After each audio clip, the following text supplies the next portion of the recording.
They thought they were doing me a favor. I had just turned 3, and my parents took me to the barber to shave my head completely bald. At least I think I remember a barber's chair, and afterwards seeing myself in his mirror with a big naked head. The barber of my memory might as well have been a butcher wearing a meat-stained apron. They had turned me into a boy, but worse than a boy, because boys at least had some hair. I only had a skin dome. And there was my doting dad taking pictures. In the photo, huge-eyed and teary, freshly bald, I looked like a kind of cute but resentful alien glaring at my dad and his camera. Although in early 70s Iran, even city kids like us were subject to exotic but unglamorous afflictions, ranging from Tehran tummy to intestinal worms, my baby brother and I would never host head lice. A different kind of emergency prompted my parents to evacuate my hair follicles of every blameless strand. By my estimation, they had taken a razor to my head to ensure my future marriageability. Apparently, no one was going to marry a girl with thin hair, not in Iran, where hair, eyebrows, and eyelashes came in lush, thick abundance, except mine. At the age of 3, my louse-free, downy hair hadn't grown past my ears, so it lay around me as sweepings to end up in a junkyard, maybe gathered by birds I hoped to line their nests. My parents, clearly desperate to unload their hellion successfully should the time come to marry me off, had turned to the prevailing Iranian thin hair advice. Start by smearing egg yolk, some witchy garden herb, and keratin all over your unsuspecting kid's head so she can toddle around smelling like a trash bin in need of emptying. For good measure, run around her in circles while holding and burning esfand, the Iranian equivalent of sage, to ward off any possible evil eye. Should the preceding ritual and magic fail to grow the requisite Persian locks, shave her head thrice, because why impact your daughter with only one session of toddler torture when you can inflict 3 times the emotional scarring? My hair didn't grow back any thicker after the first round, but thankfully, my parents accepted my spinster fate, and from that point left my hair alone. To their credit, they only mildly adhered to the creative child-rearing tactics popular among Iranians, which included imaginative superstition, shameless exaggeration, and sometimes adorable lies.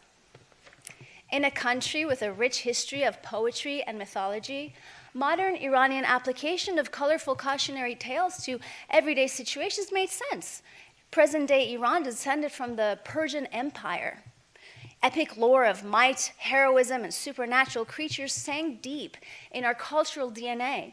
Children grew up not only with fables of ancient star-crossed lovers and archetypal melodrama on par with Homer and Shakespeare, but at times the casual belief that we were roommates with invisible beings. Mornings before school, some of us were told to wash up, to clean off the eye gunk resulting from little djinns, that's spirit beings, pooping on our faces while we slept. It's really no coincidence that Iranian children are exceptionally thorough with soap and water. The djinns weren't harmful, we were assured, but mischievous enough so that we wouldn't want to attract them into our dimension by, say, whistling indoors. I was tempted to whistle for an interdimensional playmate. In a land where hair, multiplying the wanted kind and vanquishing the unwanted kind, seemed to be a national concern, many of the tall tales led back to it. Don't chew gum out of somebody else's mouth or all your hair will fall out. Don't lie or you'll grow hair on your tongue. Decades later in New York, an American friend looking at the bare scalp of 3-year-old me in glossy 5x7 announced, "That's child abuse." I nodded and sniffed, knowing it hadn't been abuse at all, but trying to be cute about it while adjusting my trucker's hat.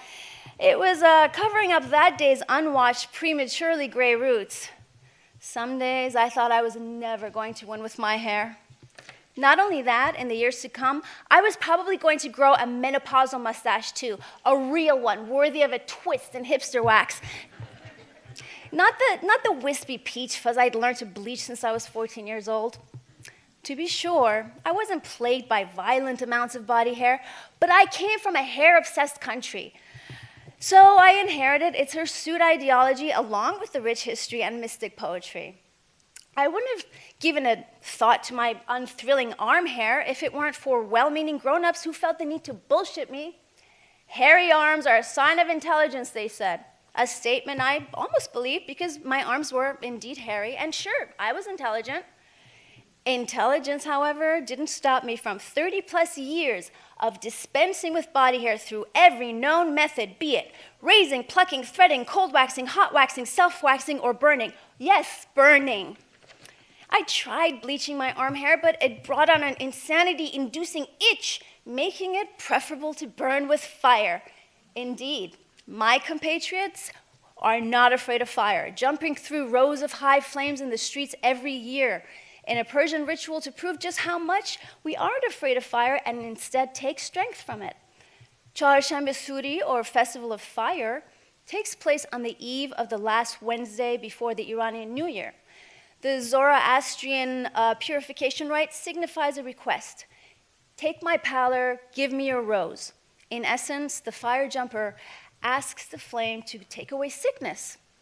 I wanted fire to take away my unwelcome body hair.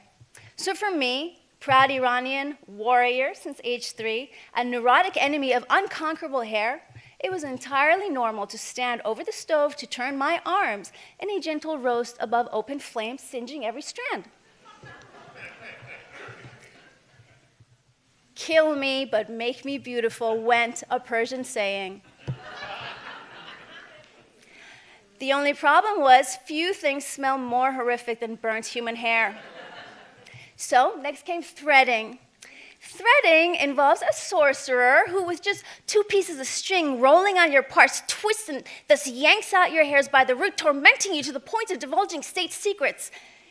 And I wouldn't be surprised if the ancient Persians invented it.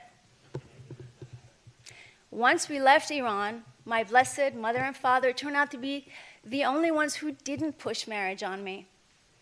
Instead, they protected me from the aggressive matchmaking I suspect might be every Iranian matron's genetic calling. Your beautiful daughter is so articulate. My husband's friend's mother's second cousin's nephew is heir to prosperous Persian family fortune and looking for wife. I arrange meeting with parents for you.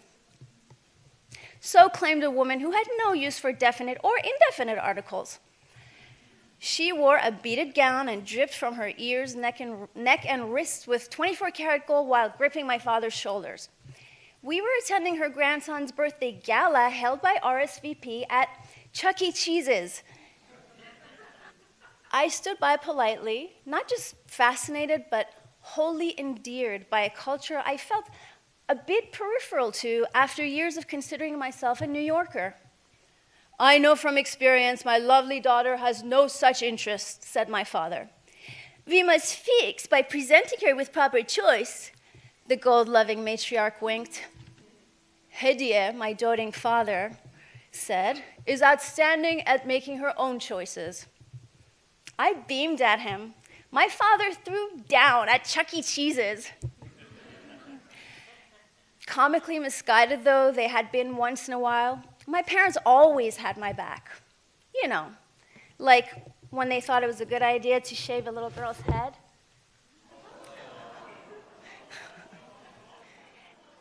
It's supposed to be funny.